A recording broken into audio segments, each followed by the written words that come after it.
예, 안녕하세요. 국회 여성가족위원회 차인순 심의관입니다. 앞서 네 분 사례 발표하고 또 발제해 주신 분 내용 너무 잘 들었고요.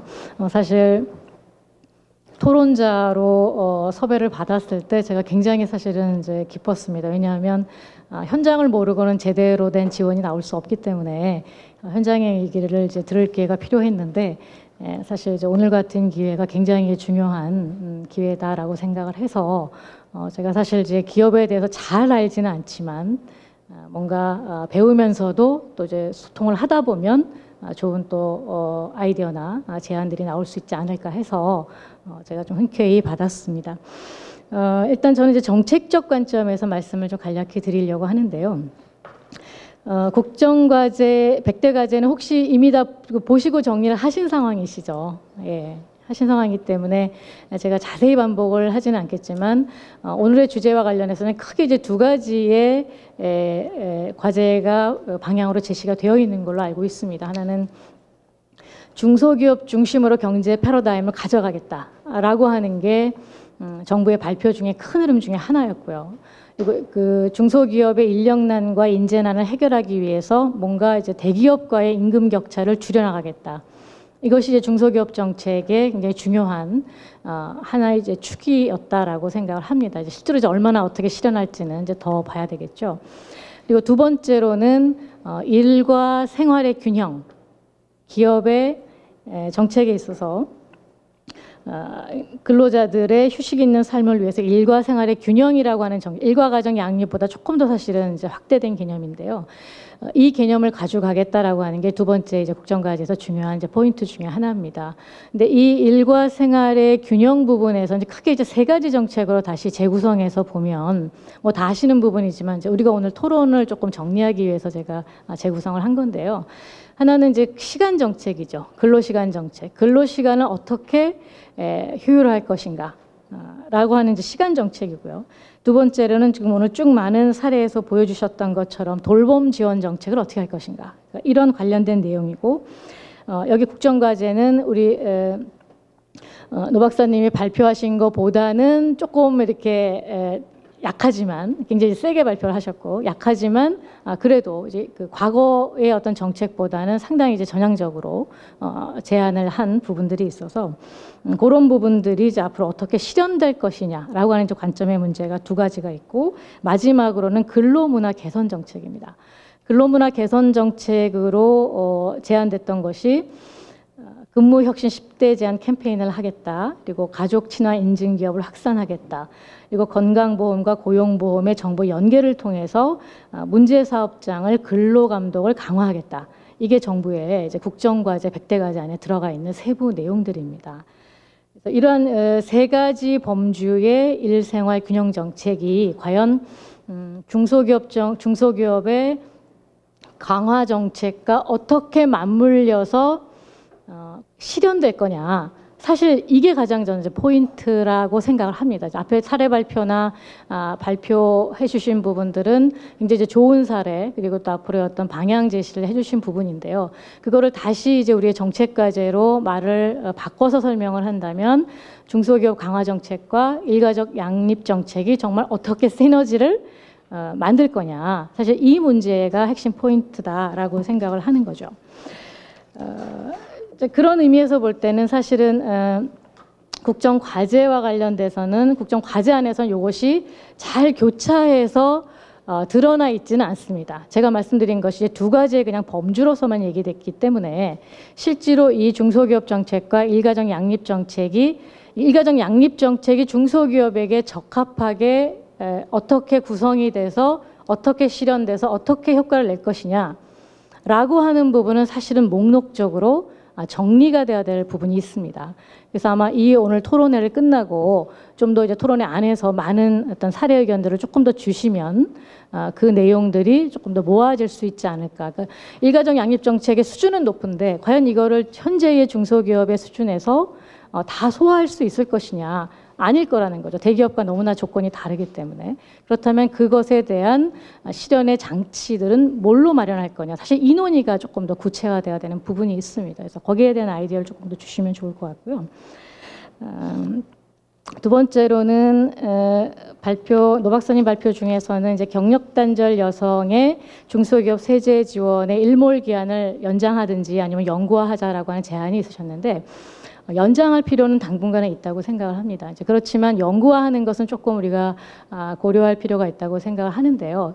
일단은 데이터를 보면 경력 단절 여성의 전체 규모의 숫자는 한 200만이 넘다가 지금 이제 190만 대로 좀 떨어지고 있습니다. 그래서 떨어진 이유는 사실 좀 분석은 해봐야 됩니다.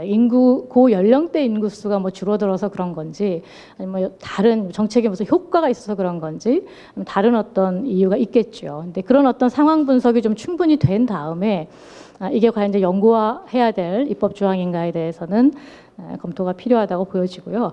보다 근본적으로는 이제 정책과 예산 투입은 굉장히 지속 가능해야 된다고 생각을 합니다. 그러니까 돈을 투입을 해서 그때는 잘 되지만 사실 그 정책을 하지 않았을 때 그 프로그램이 중단된다면 사실 우리가 정책을 할 일 없다고 생각을 하거든요. 그러니까 지속 가능성을 좀 고려할 필요가 있고 지속 가능성은 사실은 이제 경단 여성의 지원 정책이 그대로 가면서도 포인트는 어떻게 하면 원하지 않는 경력 단절이 이루어지지 않게 할 수 있을까? 예방에 포인트를 가고 예방에 지원에 초점이 가는 그런 정책으로 예산 지원은 조금 더 이동을 할 필요가 있겠다라는 생각이 들고요. 이제 관련해서 지속 가능성을 확보하기 위해서는 결국 여기서 중간중간에 말씀을 나오셨지만 그 HR의 문제 그리고 근로문화 개선의 문제 이것과 사실은 재정 지원이 저는 연동돼야 된다고 봅니다. 이거 앞에 이제 HR과 근로문화 개선 없이 그냥 돈만 뿌렸을 때는 저는 그 효과는 매우 단기적일 거다. 왜 정부가 항상 돈을 지원할 수 있는 건 아니기 때문에요.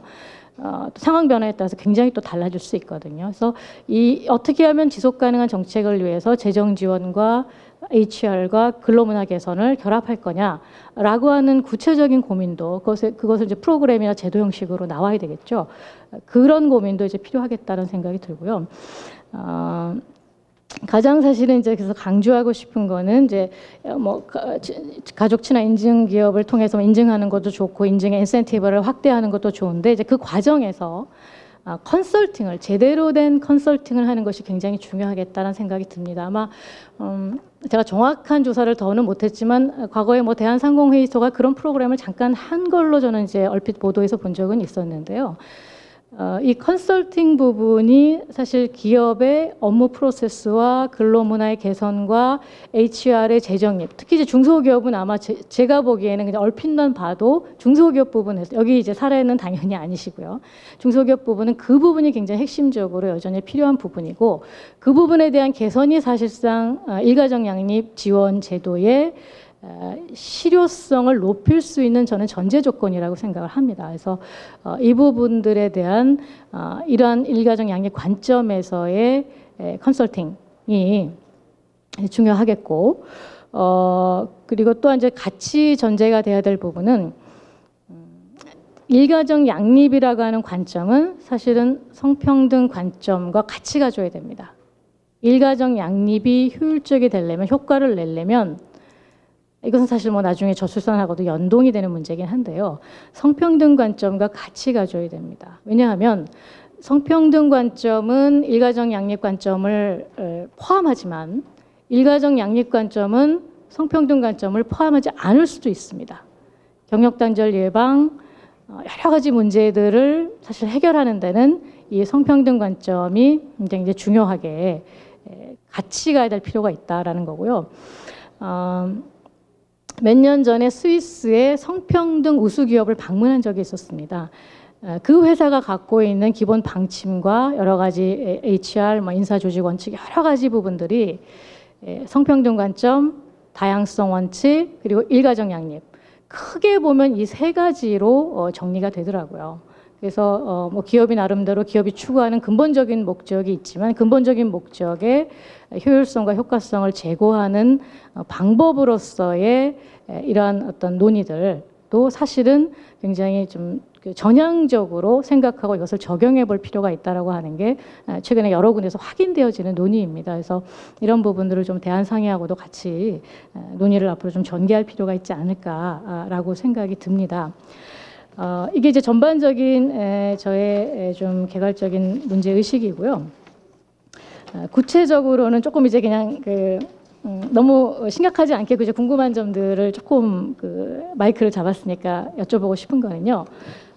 위메프 같은 경우에 이제 재밌게 사례를 들었는데 이제 17년도 7월에 시작을 제도를 하신 거로 이해를 한다면 사실 아직 뭐 성과를 물어보기에는 좀 이른 것 같고요. 그냥 워딩에서 슈퍼우먼 방지 그리고 슈퍼데디 방지. 그래서 왜 슈퍼맨이 아닐까 뭐 이런 생각을 사실은 잠깐 그냥 재밌게 해봤습니다. 그래서 그 부분에 대한 혹시 뭐 이유가 있으시면 설명을 좀 들었으면 좋겠다는 생각이 들고요. 리턴만 같은 경우도 굉장히 이제 훌륭한 제도를 뭐 적극적으로 시행해 주셔서 아주 인상적인데 전일제 전환이 왜 9명밖에 안 됐을까 뭐 이런 이제 궁금증도 생기고 또 100명의 리턴맘이 고용을 계속 지속하고 있나 뭐 이런 어떤 질문도 이제 떠오릅니다.